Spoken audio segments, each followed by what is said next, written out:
Well, welcome everybody to Beyond the Crucible. I'm Gary Schneeberger, the co-host of the podcast and the communications director for Crucible Leadership. And you have clicked play. We hope you've clicked subscribe. We hope you've clicked subscribe to this podcast because Beyond the Crucible is a podcast that deals with how you deal with crucible experiences in your life, those difficult moments in your life that can really shake you up, that can really kind of knock you sideways, can sometimes leave you feeling as if life will never be the same again. And our purpose, and you'll hear it extremely well in today's episode, I think, our purpose in talking about those moments is to give you hope and actionable tips on how you can move beyond them. Our guest today, Warwick, is someone who can really help us with that. And Warwick, by the way, listener, is Warwick Fairfax, who's the host of this program and the founder, the architect of Crucible Leadership. Warwick, this is going to be a good one, I think, and it will offer great actionable steps for listeners. Absolutely, Gary. Very excited to have Mike here, and yeah, it should be a great discussion. The Mike that Warwick just referred to is Mike Valentine. And I'm going to tell you just a little bit about him, listener, before we get going here. Amidst the shadows of life-defining challenges, Mike Valentine activates a rare ability to bring to light the transformative power of purpose and produce real results. With the combination of a strong backbone, kind heart, and direct approach, Mike has been professionally coaching people from all walks of life for more than 25 years. Mike has spent over 30,000 hours in developing leaders and scaled the ladder in 3 industries.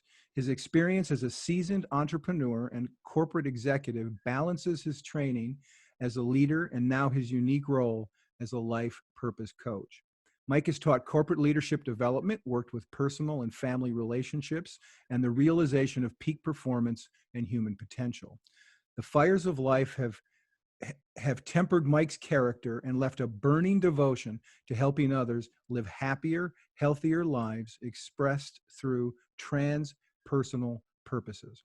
For the last 12 years, Mike has pioneered on-purpose guidance systems, which transcend the usual approaches by unlocking the power of true intention to create sustainable change and real results.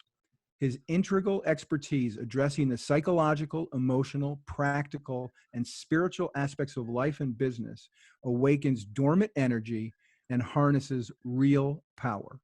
With this methodology, Mike supports people in all walks to make the shift to live on purpose now. Wow. Well, Mike, it's so great to have you, and I appreciate you coming here on the podcast.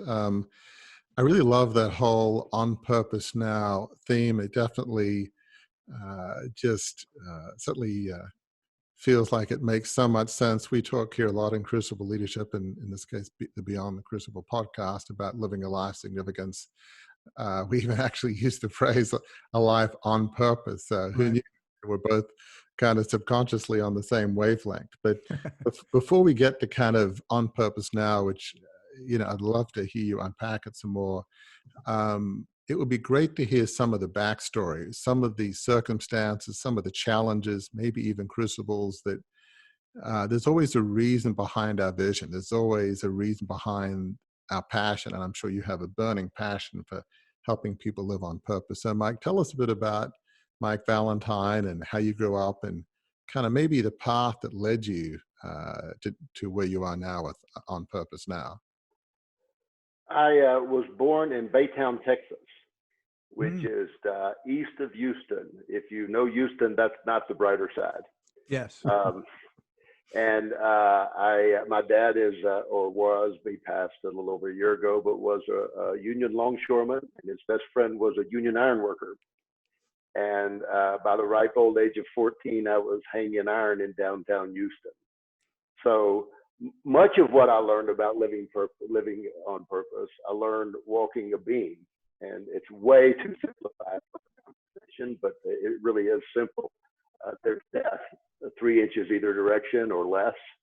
And it's important to land the next step. The, Right. Yes. If you don't take the next step, the, it's your last step. yeah, the second one doesn't matter yet. So, so it really, unbeknownst to me, that was part of my training, learning to live fully in the moment.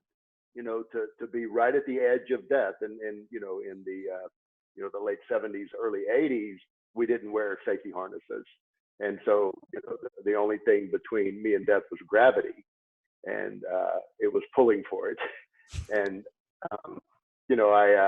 I did. Unbeknownst to myself, that was some of the training to really learn how to stay present in the moment, take the next step, maintain balance. Be sure you got your tools with you. You don't want to drop them. There's a lot of good training in that. But prior to that, I don't know. I was sharing with Gary when we spoke before that when I was 7 years old, my parents went to Mexico, and they came back and shared of the starving children in Mexico begging for money and food. And a boy that they had connected with and taken a liking to was my age, 7. And they told me about it, and I remember my heart sinking and my throat welling up. You didn't often cry in front of my dad for no reason. But it was right there. And when they finished telling me, I don't know if it was exactly then, but shortly after, I decided I needed to get my second bike in shape. That young man could use my bicycle. And if he had my bike to beg, he could get to more people faster. So I went to the garage and started to repair my spare bike. And my dad came out and said, "What are you doing?" I said, "I'm getting my bike in shape for," I believe his name was Juan. I'm going to get my bike in shape for Juan, and we'll send it to him. And my dad said, "Oh, don't be silly. You can't do that." And honestly, he may as well have told me, "I can't help my fellow man." I know he didn't intend that. He was being practical. In hindsight, I can see that. But I developed stomach ulcers, worrying about other children who didn't have. We were lower middle class America, but we had the necessities. We weren't hurting, and I had a spare. And if I couldn't give my spare bike to that young man, how would I help people? And it presented a very unique dilemma. At 7 years old, I developed stomach ulcers, and we didn't know that was very young to have stomach ulcers. And one day, as I was crossing the backyard, they doubled me over, and I didn't go unconscious, but I was in deep pain. And when the pain passed, I had a sense of something that easily now I can say was purpose. I certainly couldn't say it then, but I would say now that something in me knew the world lives in fear, and it doesn't have to. So I was just going to say, so just talk about that experience. You're 7 years old, and you certainly wouldn't have thought in those terms. My sense is, even at 7, Mike, your worldview and your father's was very different. I'm sure you didn't say, "Yes, I have a different worldview than my dad." Who does that? No, I wasn't able to say that either. But yet you clearly did. So talk about, again, doesn't mean that your father was a bad person, but your view of the world and how it should operate, maybe even a sense of values, was a bit maybe different. So talk about, in hindsight, as you look back at a 7-year-old Mike Valentine and your dad, talk about the difference in your dad's frame of reference and how he saw the world and how you saw the world, even at age 7. Yeah, it was, and that continued until his passing.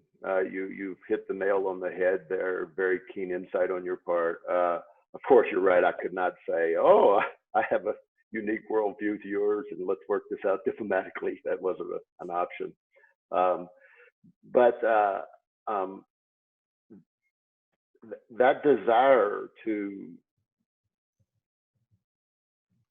live in service of something greater than my own existence, I would say from that day until I was 28, haunted me.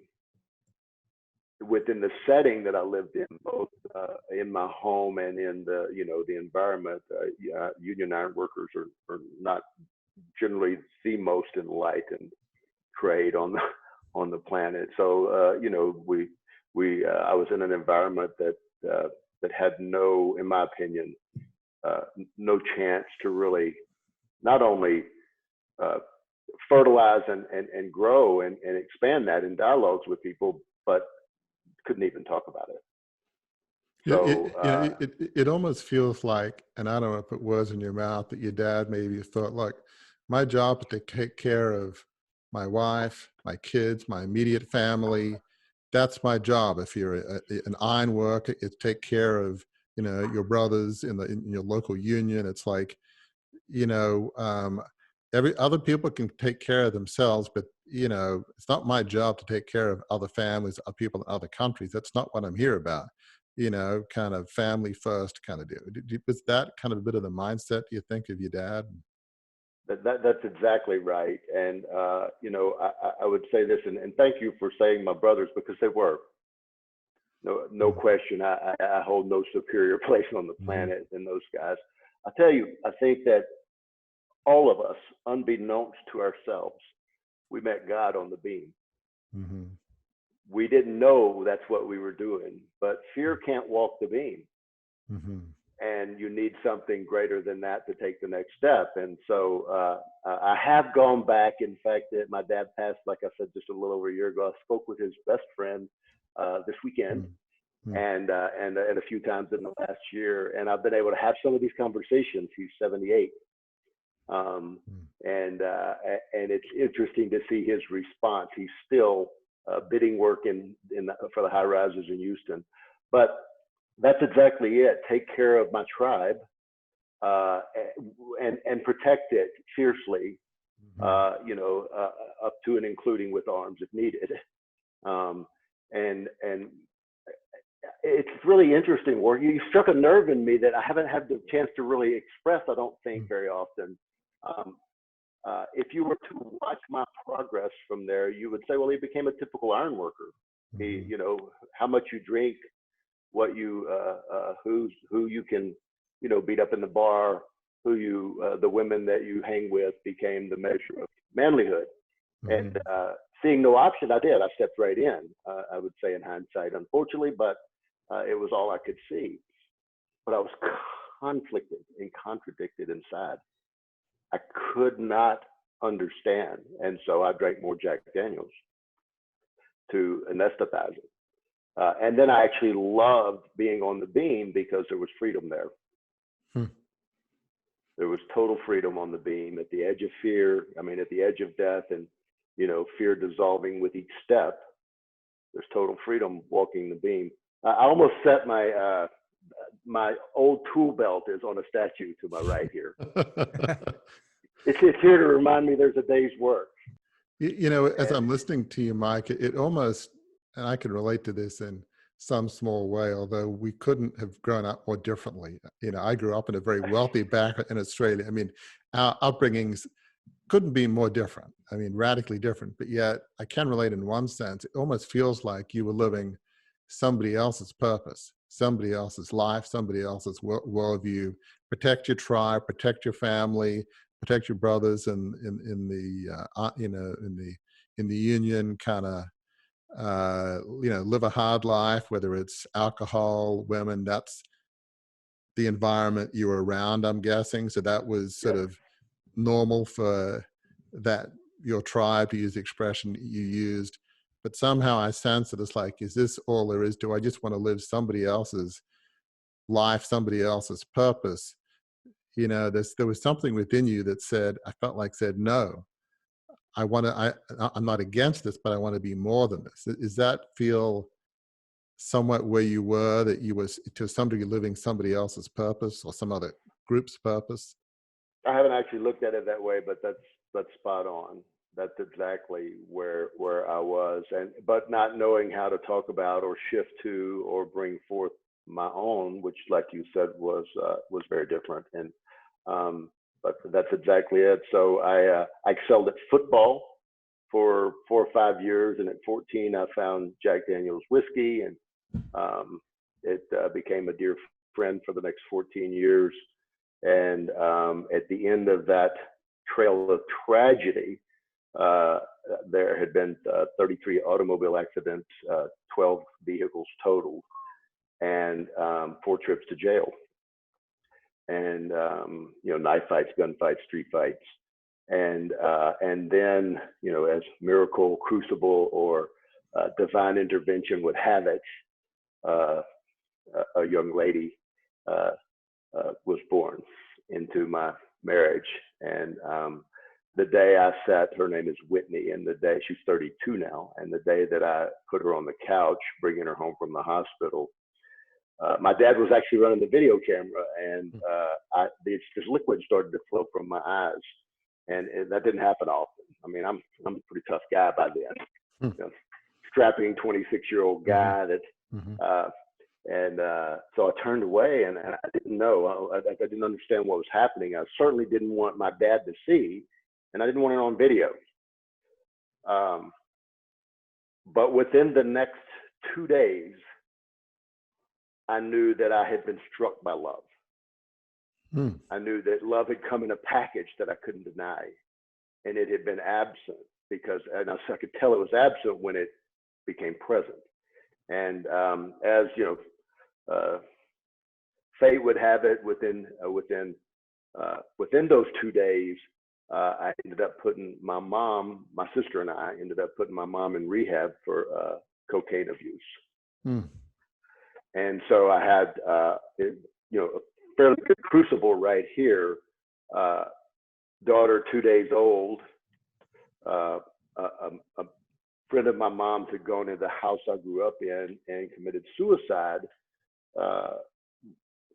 Struck out on heroin and beat his brains in with a golf club. And my mom walked into that situation, and I came home, and my wife and my daughter's mother said, told me what had happened. And my aunt said, you have to do something. And I said, I can't do something. I have a 2-day-old child. And by the way, I love her, and I'm a little mixed up about all this. And then, by the end of the conversation, I realized she was completely right, that there was something that needed to be done. And fortunately, I had some conversations, and my mom was either she was going willingly or I was calling for the straitjackets. But I had those conversations, and she went willingly, and she's been clean and sober for 33 years now. But that was a major, and I would say, what we find in my deepest belief, what we find at ground zero is the bottom of our hearts. And I'm someone who went over and over until I figured that out. And then I'm like, oh, maybe I don't have to go to these extreme bottoms to activate the bottom of my heart, or the depth of loving care. And I have since then, come to believe that people who will have conversations about it's there for all of us. So, it's evolved to, we all have a gift to give, a purpose to live, and a vision we would love to build and create of a better self and world. And it generally is some expression of love.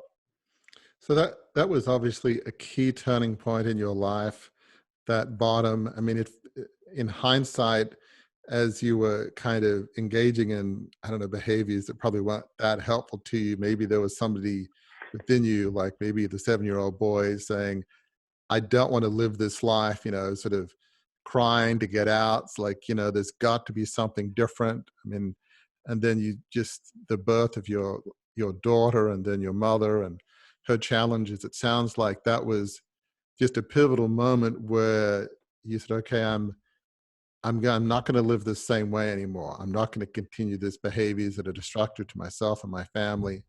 I'm going to change. So what caused you, because some people hit that bottom, and you would probably know better than me, just some of the folks, brothers, they don't change. The bottom continues like for the rest of their life, however long that is. But you chose you made a choice. What led you to make a choice to live your life differently, live your life on purpose, as you would say? I'm gonna respond in a paradoxical, and by the time I'm finished, it may sound like a political answer, not political party bias, but you yeah. know, but I would say that it was so piercing, the experience of love for my daughter, so piercing, it was undeniable. It was a burning bush for me. Mm-hmm. At that point in life. It's like, something lit up the bush and said, Mike, you need to turn some things around. And then the compelling love to mold myself into something that could exist as somewhat of a father. Mm-hmm. I'm sorry, I'm getting touched to think of it. She's 32 and I have 3 grandsons now. Mm-hmm. And I'll be 58 on Sunday. So, well, happy early birthday. Yeah. Thank you. Thank you. Yeah. But so, it was just so piercing that it was irrevocable in my mind. And I would say that is an act of grace. Mm-hmm. Mm-hmm. I don't see how I deserved or earned that in any way. Mm-hmm. I'm sorry. I was going to say, it's interesting to me to hear you describe the part about getting to the bottom of your heart as an adult who'd been through some very difficult, very trying, very painful experiences. Some happened to you, some of them you set into motion, as you acknowledged here. But that Sure. phrase, getting to the bottom of your heart, is interesting to me because of the story you told about being 7 years old. You have given an interview. I read an interview that you gave about that story, and you said something in that story that was really interesting to me. You ended the story by saying, although you couldn't say it then when you weren't able to give your bike to that child who was begging, who was roughly your same age, although I couldn't say it then, it was a sense of purpose in my DNA, you told this reporter, in my genes to help others. I was incarnated to help people discover their gift, their purpose, and create their future. To me, when you talk about getting to the bottom of your heart after some very difficult experiences in adulthood, it sounds to me like that may describe what you found at the bottom of your heart. Is that fair? That's what it evolved to. I've never heard it said back to me, and thank you for that in the way you just shared it, Gary. That's beautiful. No, you could say that giving them a bike meant helping them discover their gift, purpose, and vision. We could translate it now. And it took years, though, to get that clarity. So I was going to, back to Warwick's question right there. So I would say it's an act of grace that I don't see any way that I earned. And then paradoxically, I did take practical steps. I got involved in my mom's recovery. I got interested in, I had no concept of God. I had never owned a Bible.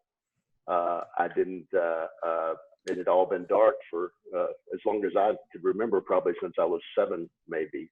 My mom told me we were in the rehab room and I said, Mom, I don't even have a Bible. And she said, well, here, take this one out of the drawer. And it says, Gideon's, placed here by Gideon's, please do not remove. And I'm like, Mommy, it just can't be right to steal a Bible. I mean, it says right here, don't steal it. She said, God would rather you steal it than live without it, son. So my first was a Gideon's Bible stolen. Well, those were very profound words from your mother, I think she was right in hindsight, but something didn't feel quite right. But, and I didn't end up going particularly a religious or Christian route, sure. but I tuned in. And then what evolved from there for me, and like you said, it is a mystery to me how some people go to bottom and they have a peak, if you will, a glimpse of the bottom of their heart, but they don't activate what's there. And that's become much of my trade. Is you've been to enough bottoms, let's go back to one of them and see what you didn't pick up, that treasure that lies there. But what I did do in a practical way is I loved that daughter so much. And one day her mom and I had an argument and I said, well, you're going to have to explain to our daughter how you've handled this. And, drove off in an anger. And as I was driving, I heard myself say, "You're going to have to explain to our daughter how you handled this." And I realized I was talking to me. And she became the symbol of that love and the symbol of the desire to find that, eventually evolve, as Gary said, to the belief that we have a gift to give, a purpose to live, and a vision to build. It almost feels like your daughter became this talisman or the symbol of your purpose. You can't but have helped think, when my daughter reaches 7 years old, if she wants to give a bike to a kid in Mexico or some other thing, I'm going to say yes. I'm going to encourage her. I'm going to love my dad, but I'm going to take a different path, and my daughter will grow up differently. That had to have been in the back of your mind. Well, amazing that you bring that up. So my daughter has three boys. Over the years, her and I cleaned out closets, drawers, and toy boxes around Christmas, so that to make room for the new stuff coming. But where we took it was into the streets of Houston to the homeless people. We went ourselves and delivered it. She handed her things. We picked out the little girl in the front yard, and she is a very tender-hearted young lady, a beautiful young lady. And just before the onset of coronavirus, she took in 2 foster children, one 3 months old and one 3 years old. And she didn't mention it. It's kind of typical of her to do very kind things, but not talk about them at all. And she just sent pictures. Here are foster children. And I'm like, my goodness, that's 1, 2, 3, 4, 5 boys in your home, but between 3 months and 11 years. And so, I don't know, but I do believe that tenderness, and I did have the chance. Not only to maybe say, let's get this bike fixed up and package it at her will, but to also learn how to express that in my life as an example, hopefully that had some positive effect on her. Well, that is so powerful. I think the listeners, we can all see the genesis of your vision for helping others, see the gifts, the diamonds, maybe in the rough, maybe even the grace that comes with being in the bottom, and that had to have fueled a passion, a mission for you in life to help others live lives on purpose. So talk a bit about, I think you can understand the genesis of this, but talk a bit about On Purpose Now and the tools and the principles that you give people, many of whom may well be in the bottom, or certainly been through transition. Maybe they're not at the bottom, but they're living life aimlessly, and they're thinking, is this all there is? I punch a clock, I go to work, but is this all there is? And so talk about how what you do helps people, whether they're in the bottom or just maybe they're just drifting through life, as many of us do. Well, it's the full range, Warwick. From I have pioneered, organically discovered a method to work people through the events of their past and release the fear and look at the decisions they made about their view of life, their self, their capacities, and the other people involved. And when we're afraid, we make decisions. I named 5 things. Those make up the root belief system of the ego in my approach. And so I've reenacted now 38 rapes. And by reenacted, I don't mean we reenacted the physicality of it, but through visualization. What happened next? What did you decide? What happened next? What did you decide? So it's the range of people who've been, deeply abused, all the way to the executive who wants to achieve the next level. The heartache is the same. And I don't mean to discount the impact of physical, emotional, and sexual abuse at all. But from rape to one of the I would say milder cases, I could not understand why this guy seemed so depressed and what was moving with him. And we finally got to the work, and his heartbreak was, as a junior in high school, he was cut from the baseball team, the varsity baseball team. And the way he learned was approaching the field house to see on the list that he's not on the team, and all his baseball buddies were there. And that broke his heart. the day he believed love failed him Mm-hmm. was the day that he started to, you know, invest his faith in fear. Or by then he was, you know, 17. So, Mm-hmm. but so the process is a pathway of endarkenment. Hmm. So I start with, you know, you have the gift to give, purpose, live, and vision to build.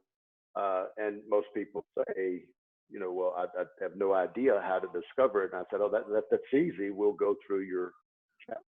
The deepest heartbreak, grief, guilt, and shame that you've experienced in life, that's where you left it. So we'll just go back there and find it.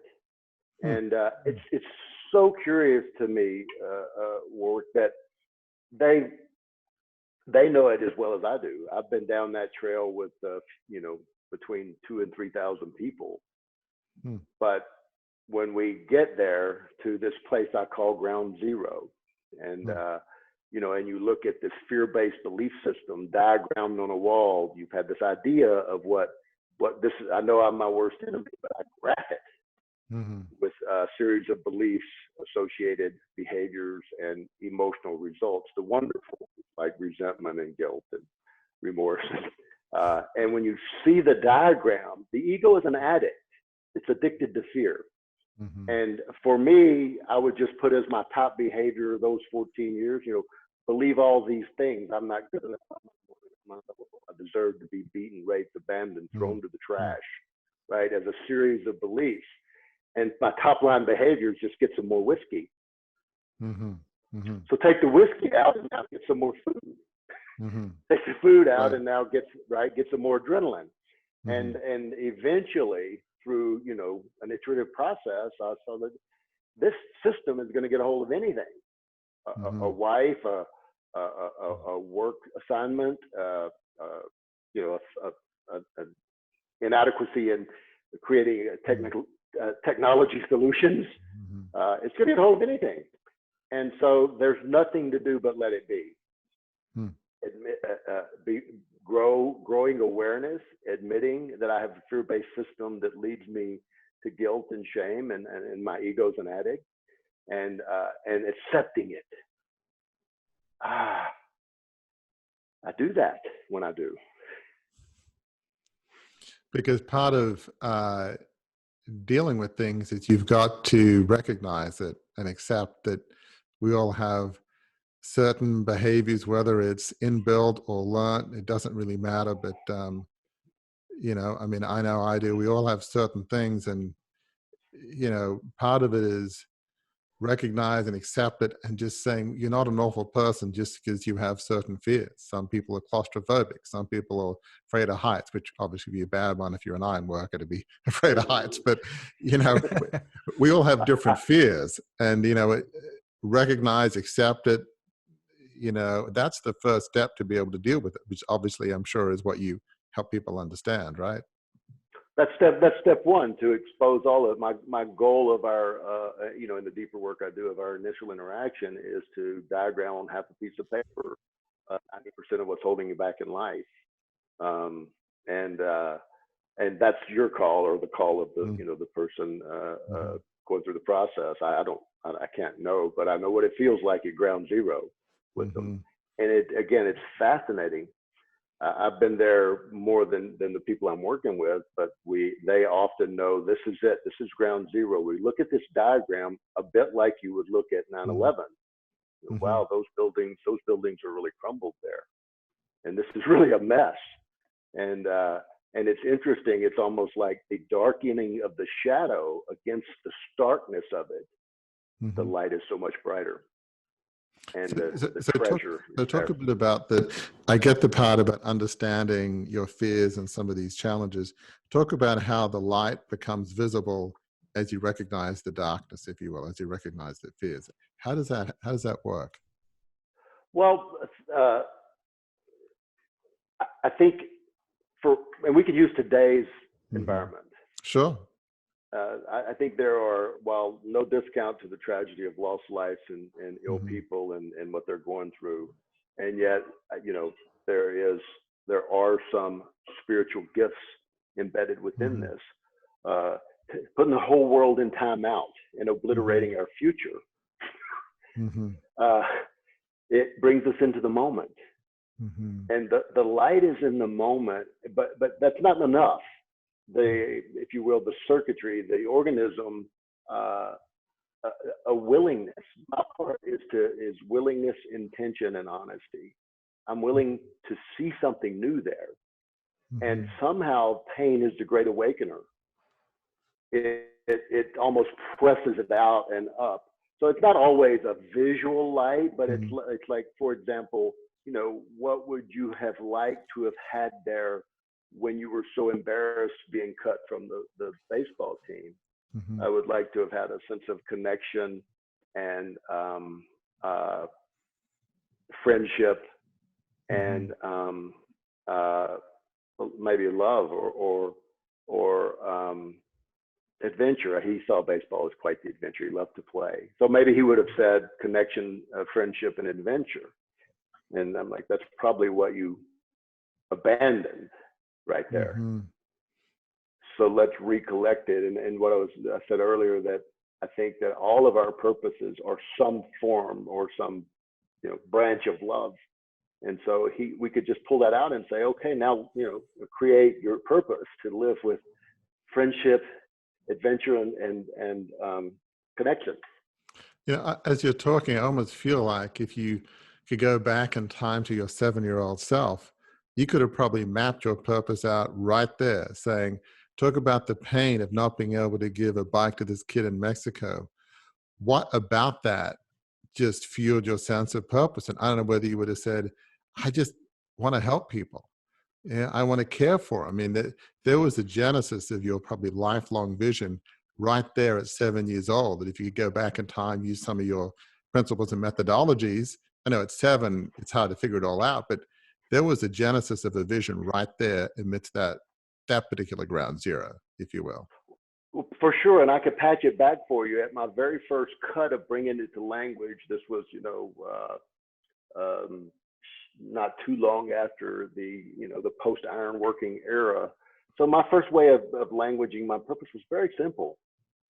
Excuse me, to live constructively and help others do that as well. So you could say exactly that was right there. Mm-hmm. At the 7-year-old event. I was living constructively. Now I can get to work. I can put this bike back together, and I can help. I wanted to see him. I literally could see this young man my age getting around faster. Mm-hmm. Mm-hmm. I wasn't going to tell him to stop begging. I was just going to tell him to do it better. But and there's the other side of the light, is the cost of not living on purpose at age 7 was ulcers. Was bad ulcers. And so when you don't live on purpose, there can be an emotional, even a physical consequence, as there was for you and beyond. And so that's everybody's story in a sense, if you're not following your purpose. I think so. I mean, you could fast forward it right into today. You know, I think that we're in a bit of a global crucible. Mm-hmm. We are definitely in uncertain and redefining times. And you know, back to what you were saying there at this place of ground zero. So first of all, I brought my willingness and intention. There was, in my opinion, an opportunity of grace. Mm-hmm. And then my daughter became symbolic of my purpose, as you said. Mm-hmm. But then I stayed with it. I refused to believe that I couldn't live in that level of connection and love to something greater than myself. Absolutely. And over time, not 100% for sure. No, but I think that's one of the other things, and I'm sure you talk about it, is life's about choices. It's easy to say, I have no options. This is the life I've lived. My dad's lived. My grandfather's lived. This is just what we do, and whatever, you know. And you know, and I'm reminded, I went to college in England, and certainly years ago, you know, the whole class system was so strong that if you ever dared to say, maybe I want to go to college, as well, so you think you're better than me? You think you're better than your dad? Well, what's your problem? It's like, you know, that your tribe would say, don't you dare go outside of the tribe, because that's wrong. You're trying to, you know, et cetera. So, which is incredibly destructive way of thinking. But yet, I think what I'm assuming, what you talk, if not preach, is that we have choices how we want to live our lives. We don't have to live what other people say we should. And so that's probably a key part of living on purpose, when you say, is is choose, make that choice to live on purpose, to use your gift for the world. I walk people through a series of questions. The first one is, do you want to live on purpose now? Right. And we might sit at the table with a cup of coffee and get to know each other, and I would say, hey, that's my question for the world. The almost predictable and almost 100% response is, I don't know what that is. Mm-hmm. I don't know what that means, and I don't know how to do it.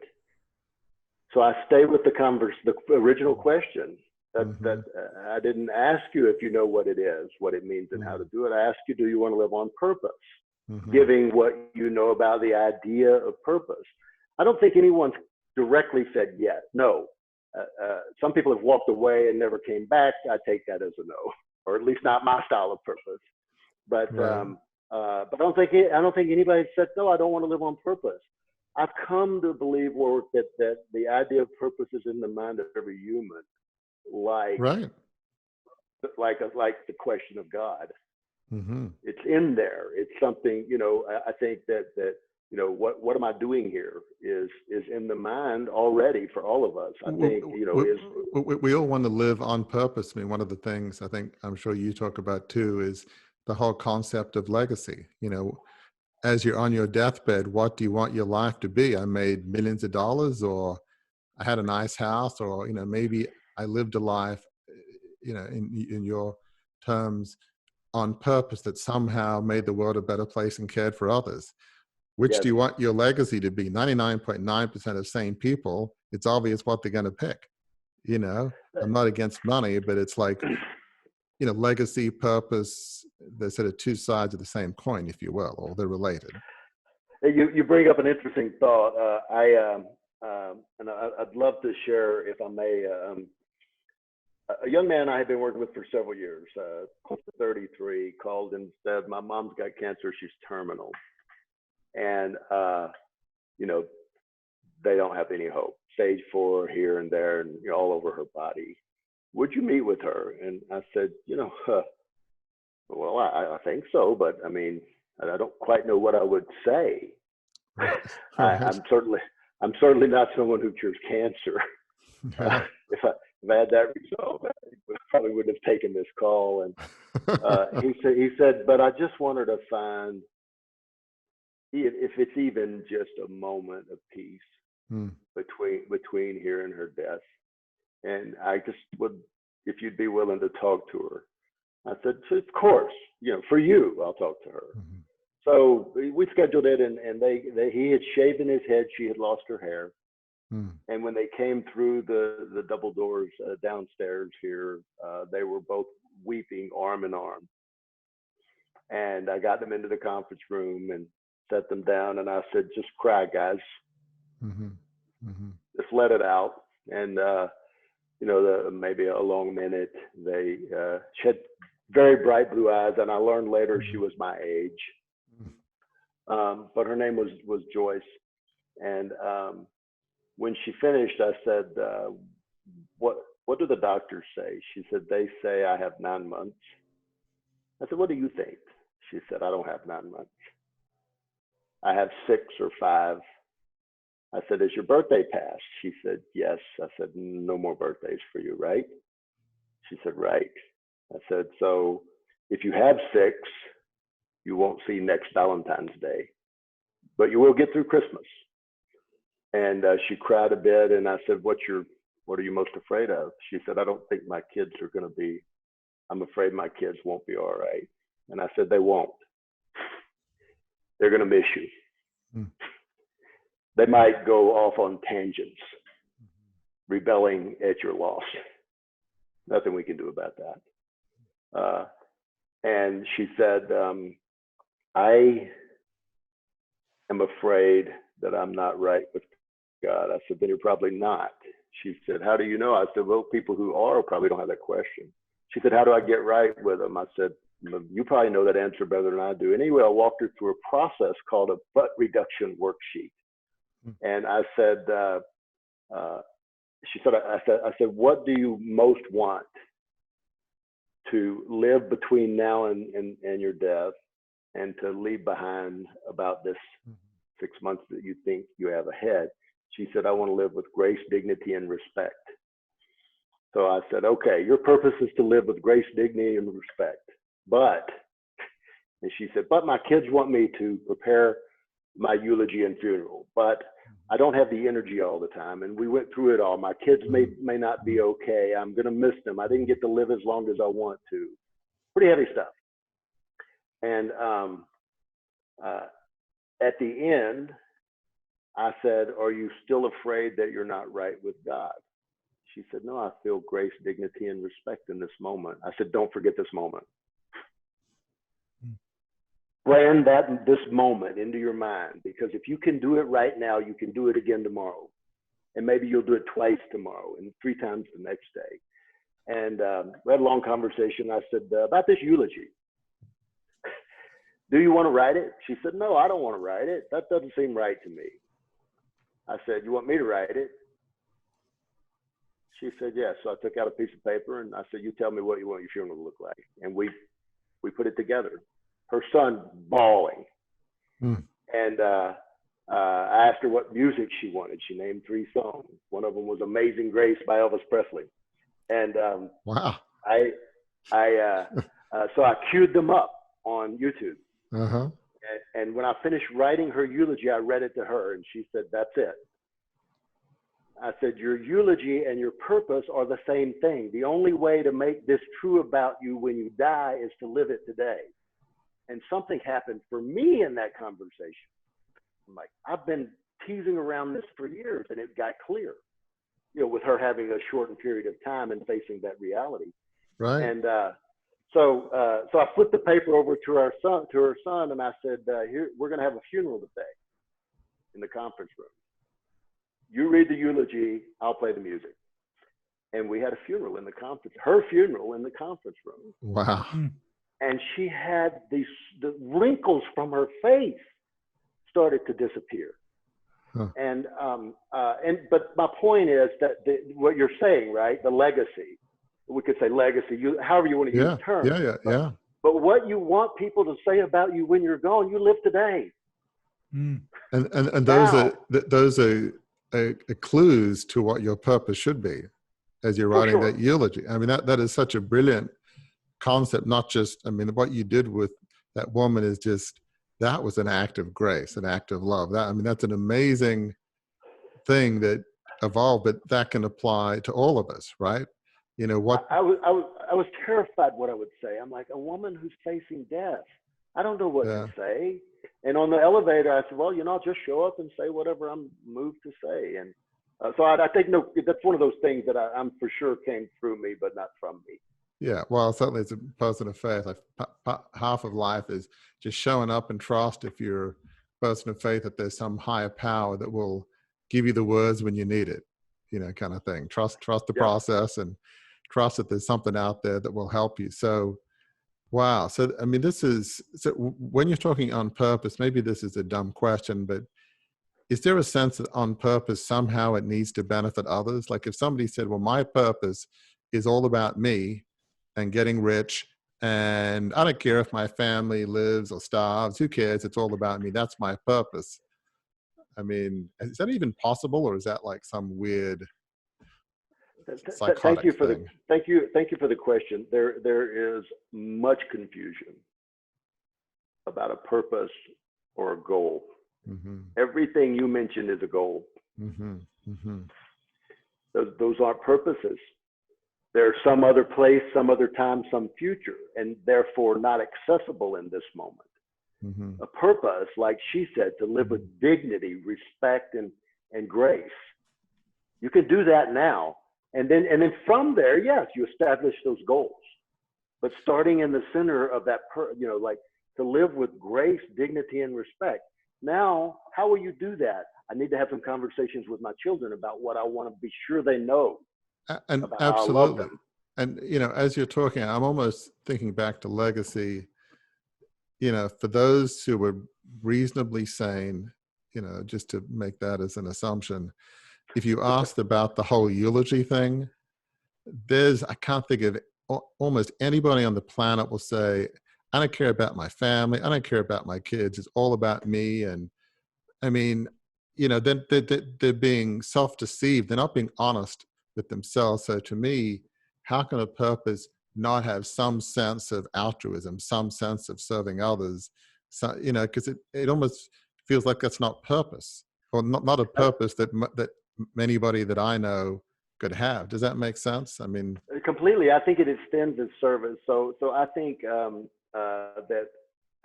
the three most common words used in people's purpose are love, grace, and peace. Mm-hmm. Mm-hmm. You could see the core negative emotions or fear-based emotions is fear, sorrow, and anger. So now we got a balance, right? And then I think that most everyone's purpose is an extension of love, grace, and peace in some way. And again, I didn't make this up prior to doing work. I learned it as I did the work. And I would bet, I haven't done it, but if I were to go back and look at, the written purposes that we've put out for, maybe a few thousand people, I don't think I would find more than 45 words that are woven together. I mean, that is just profound. Love, grace, and peace. I mean, I'd be hard pressed to think of three better words than that. I mean, that's awesome. But talk about people that you've seen, that you work with, that you're blessed to be around, who are living lives on purpose. What's the difference between the before and after? I mean, how do you, just their spirit and their bearing and demeanor, talk about the difference that living a life on purpose makes. For some people, it looks exactly the same, but you can tell something different on the inside. I would say that's at least half, or maybe the small majority. And other people change everything because their life was. But it seems like for the small majority of people, their life is fairly aligned with what's important already. They just have been. You could look at it like a spiral. Get an education, add a house, a wife, some children, some money, a few toys, spiraling in toward the center of your heart. And I'm saying, let's cut across the grain, go to the center, and spiral out. And so it's already somewhat aligned for most people. It doesn't necessarily, we have a friend in common. She hasn't changed. Well, she's about to make some pretty drastic changes, but she stayed with what was important. She didn't knee jerk towards a whole different life, but it migrates towards, say to live with grace, peace, and love. If you were to reiterate that in your mind, bring intention, honesty, and practice to that daily, it would reshape things around you. Your goals would be different. They're set differently. So, but I'll share one young man. He played 17 days of pro baseball. He had hit a grand slam in the last high school baseball game and the first college one, so 2 in a row. Pretty accomplished guy. He was running a real estate company, a mortgage bank, and he met with me and said, I'm thinking about designing a coaching company, and I hear you got a lot of content. And I said, what's the matter with your neck? He said, well, I got a crick in my neck, my back hurts, and your eyes are bloodshot, you look kind of red. How many hours are you working? He said 16 a day. I said, how many days? He said 7 or so. I said, we're not building any company. That's not happening. And I said, you have a gift to give, a purpose to live, and a vision to build a better self and world. And we got to work right away. He's a go-getter guy with all the tools to be an extraordinary person, and already extraordinary at that point. But his life, he shed 2 companies and focused on the one that was the broadest expression of his purpose, which is residential real estate and growing a brokerage, even though the other company made more money. And then he took Fridays off at noon. And then he took Fridays and Tuesdays off, and now he coaches his 11-year-old son's baseball game, and he got his neck straightened out. I love how you're describing this, because sometimes people think this sort of road to Emmaus moment, the scales come off, Paul lives a radically different life, or, some spiritual epiphany, but it's not always like that. Sometimes it's, I love that phrase you mentioned of sort of the inward spiral and the outward spiral. Maybe, you know, as we often say on Crucible Leadership and Beyond the Crucible, there's nothing wrong with success, but in service of what? And so, you know, is it in balance? Are you working 16 hours a day? I mean, are you able to take vacation with kids or do something meaningful? But just as you were talking about that person, that friend you were working with, just the outwardly life may not look that different, but yet there was more of an outward focus and an inward focus. It led him to make subtly different choices about what businesses to focus on. You know, to you, his life may be profoundly different. To the others, it may be just a slight shift, but it doesn't mean, you know, selling your business or, you know, being a missionary some foreign country. It can be just a change in perspective of what you're already doing is what you're saying, which is just, to me, is an interesting thought. Certainly, you know, what he got clear about his purpose, and then his goals look differently. You know, I would say that, you know, underneath is a treadmill for most people, the fear-based belief that I'm not good enough, I'm unwanted, or I'm unlovable. And so when I finally get that money, prestige, status, political office, home, relationship, finally I'll be happy and live with purpose. And I'm saying it'll never work. You know, that almost feels like a good summary in a sense is, do you want to live a life on fear or on purpose, right? And most people choose on fear. I'm afraid of what my dad might think, or what my friends or my tribe, so to speak, to use a term we used earlier. You know, I'm living life based on fear or obligation rather than on purpose. It feels like the dichotomy. Spot on. Fear or purpose. Fear or purpose. And you know, I say that my craft is a life purpose guide, or that's my role, but really my skill is fear hunting. What a great phrase. Fear Yeah. hunting. Wow. Yeah, that's my skill, is to you know, go down the darkest tunnels and you know, illuminate the fear. And in the illumination of the fear, the purpose is so obvious.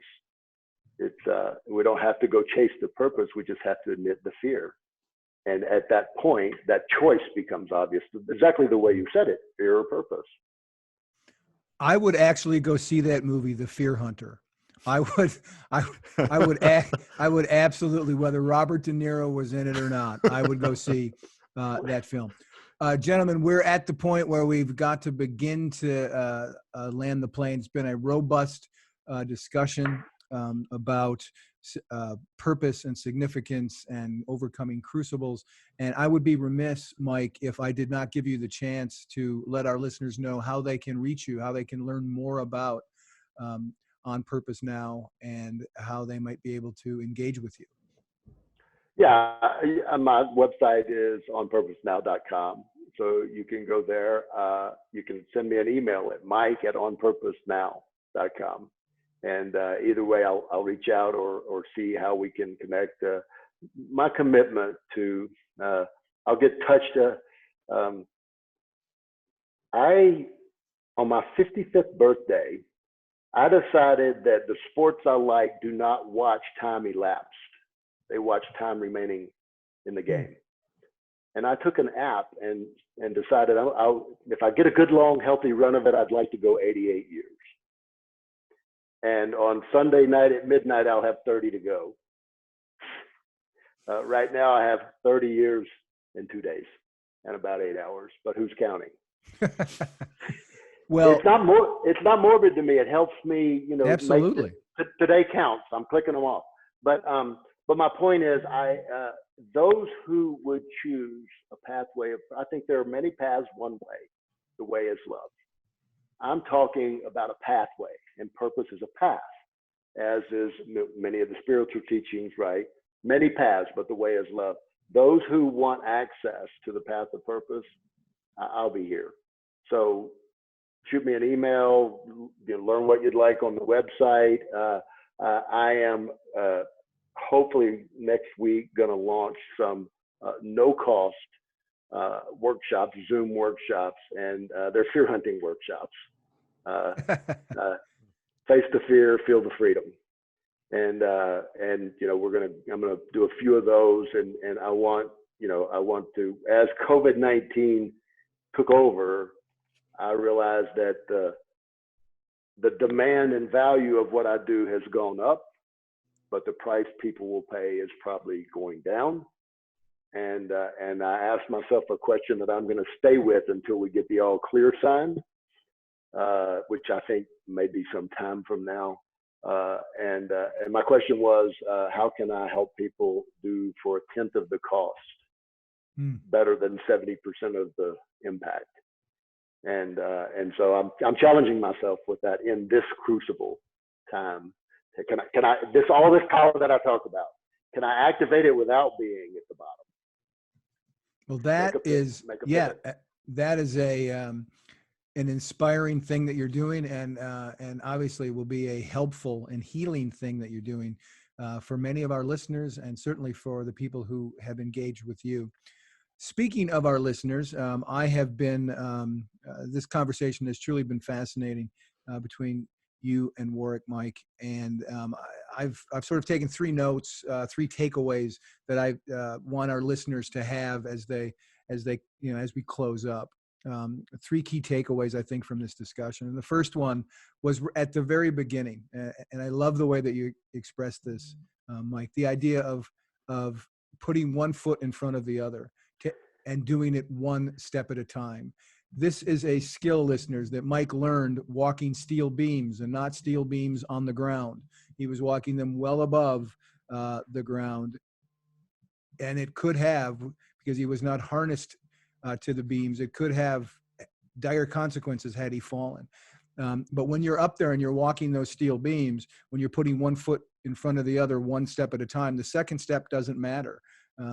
That's the first step to walking out a vision, to finding your purpose. Your path to moving beyond your crucible and living a life of significance begins with a simple step. And as Mike says, fear cannot walk the beam. So walk bravely and boldly. So there's takeaway one, I think. Takeaway two, Mike told a moving story about looking for the treasure that lies in the bottom that you've hit, the crucible experiences that you've been through.